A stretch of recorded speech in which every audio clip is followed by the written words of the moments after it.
Bonjour et bienvenue sur Raturix Bande de lait et bienvenue dans cette toute nouvelle émission sur la chaîne qui aura comme sujet, je vous le donne en mille, 384. l'animation, et plus précisément le cinéma d'animation. Et là, bande de sacs à smegma, je vous veux venir avec vos interrogations. Mais dis donc, Raturix, pourquoi le cinéma d'animation? Pourquoi s'attarder aussi longtemps sur ce thème irréaliste débile réservé aux enfants sans aucun fond? Cette espèce de sous-culture aussi riche qu'un Éthiopien sans bras, aussi scénaristiquement recherché que les premiers épisodes de Bob l'éponge, N'étant adulé que par une bande de gros porcs illuminés sur internet et si nul à chier du sang par le nez que ça va faire 8 ans qu'on a plus vu de dessin animé nominé à l'Oscar du meilleur film. Ce à quoi je répondrais, les Oscars c'est de la merde, Bob l'éponge c'est trop cool, j'ai passé 1 an et 10 épisodes à démonter atome par atome chacune de ces affirmations. Vous êtes dans le vaisseau Raturix et cette année nous parcourons d'ouest en est, d'Anna en Kata et de haut en bas ce continent merveilleux de diversité que forme le dessin animé. Vous êtes dans le premier épisode sur 10 d'Animindex. Bref, Jean-Claude noir et blanc, conjonctivité stop motion, on retourne des millénaires en arrière pour aborder le fœtus du fœtus du fœtus de ce pan artistique grouillant d'intérêt que forme le dessin animé. Son histoire, ses problèmes, ses défauts et ses qualités, balance l'intro.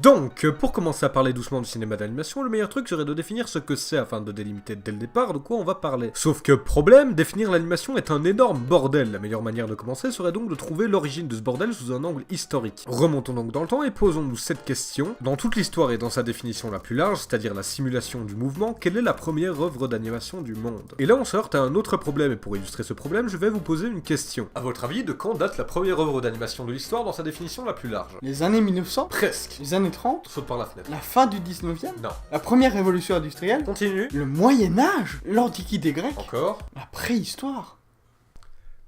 On va dire oui. Le problème est que depuis toujours, l'homme a voulu représenter du mouvement, parce qu'à partir du moment où l'être humain ou autre est capable d'imaginer des choses, on peut supposer qu'il recherche à les représenter. Et puisque pas mal de choses sont en mouvement, la nature, le ciel, la terre, la bouffe, l'être humain lui-même, eh bien la volonté de représentation du mouvement me paraît évidente. Évidemment tout ça ce n'est que des suppositions, mais on peut imaginer qu'avant toute forme d'art construit, les hommes préhistoriques s'amusaient avec des bouts de bois en imaginant que ces bouts de bois n'étaient pas des bouts de bois, mais des personnages faisant toute une série d'actions. Attends, donc si je fais ça...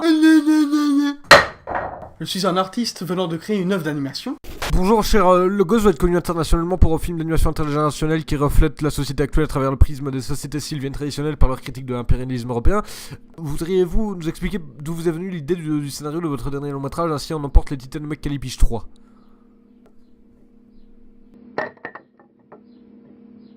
Mais passons les ambiguïtés et les suppositions et concentrons-nous sur les preuves. Pour cela, on va devoir parler de la grotte de Chauvet. Logos, ambiance de documentaire sur la préhistoire?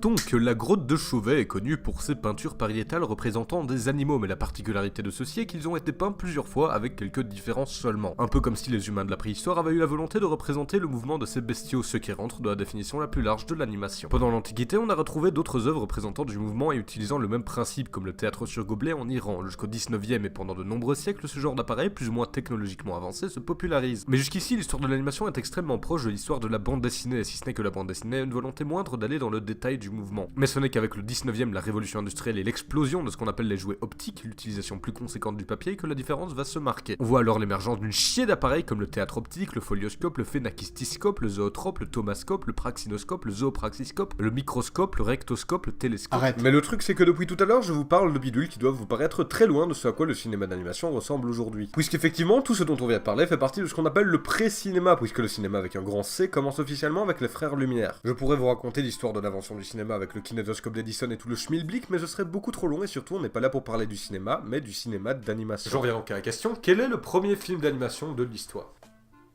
Bah c'est le bout de bois. Non, parce que j'ai pas demandé quelle est la première œuvre d'animation de l'histoire, mais quel est le premier film d'animation de l'histoire. Et par film, je sous-entends le support de film, c'est-à-dire une pellicule souple, parce que sinon on entre dans un débat sans fin, tant on peut étirer la définition de cinéma comme on peut étirer celle d'animation. Beaucoup considèrent que le premier film d'animation est El Apostol, un long métrage argentin que je ne peux vous montrer réellement puisque la seule copie a brûlé il y a plus de 80 ans. D'autres disent que le premier film d'animation est un long métrage d'horreur sur tableau noir de 1906 représentant des trucs. Mais mon hypothèse, c'est que pour trouver le premier film d'animation de l'histoire, on va devoir revenir quelques années en arrière. À l'époque où un magicien bourré de talent s'intéressait à l'art nouveau qu'était la cinématographie, on va parler de Georges Méliès.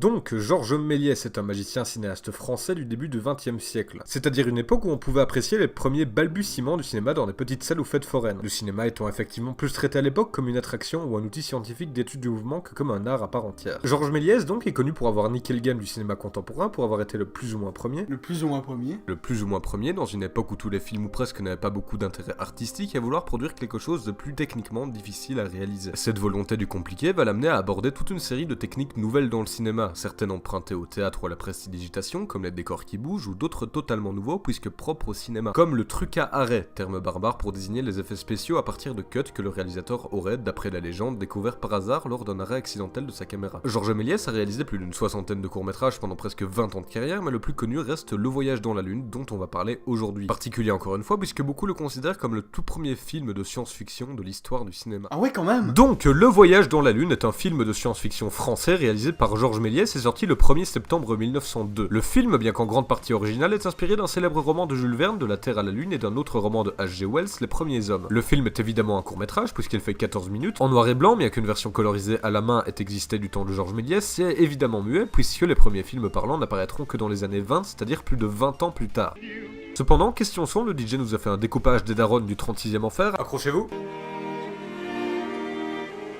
Donc le film commence avec ce qui semble être une secte d'astronomes, comme on peut le voir avec leur fameux chapeau de lutin d'astronome. Ah gna gna gna, je suis un scientifique! Et à leur télescope qui se transforme en tabouret, dont le grand chef, joué par Georges Méliès lui-même, vient de proposer l'idée peu saugrenue d'aller sur la Lune, ce qui amène diverses réactions. Le je m'en bats les couilles, mon chapeau nique le game, le je cloue une planche, et mon préféré, le Pour aller sur la Lune, ils construisent donc un espèce de suppositoire géant que Maître Cône de signalisation et ses copains habitent, entourés des maisons les plus petites du monde avant de se faire encastrer dans un canon géant qui les propulse en direction de la Lune, qui se prend une faciale cosmique que vous connaissez probablement tant celle-ci est culte. Maintenant, à l'Uni, notre groupe d'astronautes ne peuvent cacher leur enthousiasme devant un lever de terre avant de s'endormir comme des carpettes, ouvrant la porte à un bon gros paquet de sniffage de colle du côté de Georges Méliès, et de son défilé d'objets cosmiques comme la célèbre comète biscuit danois ou d'autres grands classiques de l'astronomie comme LG Betelgeuse ou Perforas Jupiter, qui réveillent nos aventuriers de leur semence cosmique. Perforas Jupiter. Après s'être réveillés, les astronautes décident d'explorer la Lune et après avoir transformé un parapluie en champignon géant, ils croisent un espèce de... Mais malheureusement, le Sénégalais n'était pas seul et le petit gang se fait capturer. Fort heureusement, professeur Cône de signalisation s'est brusquement souvenu de ses cours de catch chez Baptiste Abombe, le roi des Sénégalais, avant de retourner sur la Terre en tombant dans l'océan. Plan d'une espèce de fête en l'honneur du professeur Cône de signalisation, et c'est la fin du Voyage dans la Lune de Georges Méliès. Un paquet de choses à dire. Tout d'abord, il y a quelque chose qu'il faut garder à l'esprit, c'est que le Voyage dans la Lune de Georges Méliès est... vieux. Oui, je sais, ça paraît évident dit comme ça, mais c'est quelque chose qui se fait ressentir tout au long du film. Parce qu'il n'est pas que vieux dans sa technique, mais dans son ambiance générale, dans cette thème, puisqu'il arrive en pleine période d'engouement pour les voyages spatiaux, ou dans la véracité scientifique de ses propos. Bon, vous allez me dire qu'on s'en branle de la véracité scientifique vu que c'est du fantastique et vous aurez raison. Mais le fait étant qu'on ne se permettrait pas de prendre ce genre de liberté aujourd'hui, vu que les missions Apollo et la conquête spatiale sont passées par là, et ont cassé l'imaginaire qu'on pouvait se faire de la Lune à cette époque. Puisqu'aujourd'hui, on sait très bien que sur la Lune, il n'y a ni sénégalais de l'espace, ni champignons parapluie. Et c'est bien dommage. Et l'ancienneté de ce film m'oblige à faire quelque chose que je n'aime pas du tout faire, le prendre dans son contexte. Comme on l'a dit tout à l'heure, le voyage dans la Lune sort à une époque où le cinéma était traité comme un outil scientifique ou une attraction de fête foraine basée sur des scènes de la vie quotidienne. Faut savoir que c'est une époque où il n'y avait pas besoin de plus, l'image animée était une technique nouvelle, les spectateurs comme vous et moi restaient déjà bouche bée devant une sortie d'usine et se levaient apeurés à l'arrivée d'un train. On peut donc aisément comprendre les innovations formidables qu'a apporté Georges Méliès et qui forment les premiers échafaudages du cinéma actuel. Il a été le premier à arrêter la caméra pour produire une disparition ou une apparition d'objets, le premier à passer plusieurs fois la bobine dans la caméra pour se dédoubler, le premier à proposer des décors théâtraux au cinéma, le premier à utiliser des costumes pour représenter des monstres, le premier à utiliser des fondus et surtout un des premiers à proposer une véritable histoire dramaturgique au cinéma. Et toutes ces innovations se concentrent dans un seul film qui arrive au sommet de la gloire de Georges Méliès, Le Voyage dans la Lune, qui est, rajoutons-en une couche, le premier film de science-fiction. Si le cinéma était une planète à explorer, alors Thomas Edison avec le kinétographe serait le concepteur de la fusée, les frères Lumière ceux qui auraient planté le drapeau, et Georges Méliès le colonisateur, le pionnier bâtisseur du 7e art qui a dessiné le croquis du moule dans lequel le cinéma cuit lentement encore de nos J'ai jours. encore fait une comparaison avec des gâteaux. À la 5ème, j'ai droit à un feat avec Gordon Ramsay. Sinon, si on met de côté toute considération historique, il y a des idées de mise en scène intéressantes, une histoire certes classique mais très poétique, des costumes variés et des plans émouvants, voire même impressionnants, même 116 ans après la sortie du film. Je vise en particulier le plan de zoom vers la Lune, magnifiquement accompagné d'un morceau du groupe R dont je vous mets un extrait.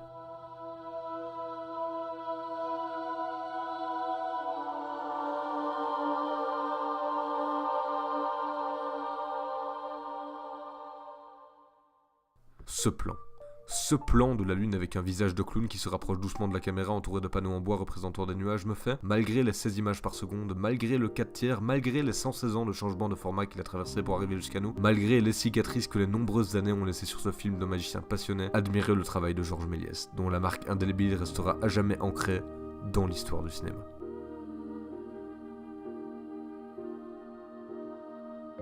Oui, mais attends. Mais putain, j'avais une super faim, pourquoi tu casses tout? Alors, c'est très cool le voyage dans la lune, je dis pas, mais cette émission parle de cinéma d'animation. Oui. Bah alors, c'est pas un film d'animation.